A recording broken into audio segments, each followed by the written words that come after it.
So, 1 week before ako bumalik sa Philippines, medyo sumasama na yung loob ko sa buhay ko. Kasi sabi ko, ano ba yan? Andito ako sa India pero hindi ako makapunta sa Taj Mahal. Kasi medyo malayo siya sa place na tinutuluyan ko.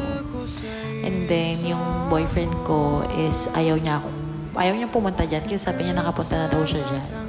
Pero sabi ko, ikaw yun. Gusto ko rin makapunta dyan. Hanggang sa yun, sinurprise niya ako na, yan, pupunta kami dyan. Tapos makikita niya dyan si ate girl. Sobrang saya niya. Diba? Muntik pa nga madapa. Si Baby Bear yung nag-video sa akin that time. Kasi, sobrang enjoy ako. Sobrang happy ko that time. Kasi ang ganda-ganda ng lugar. Never ko na-imagine na mapupuntahan ko yung Taj Mahal na nakikita ko dati sa libro lang or sa TV. Sandyan na ako. So, Baby Bear, thank you for saving me. Thank you for bringing me in this wonderful place and thank you for loving me.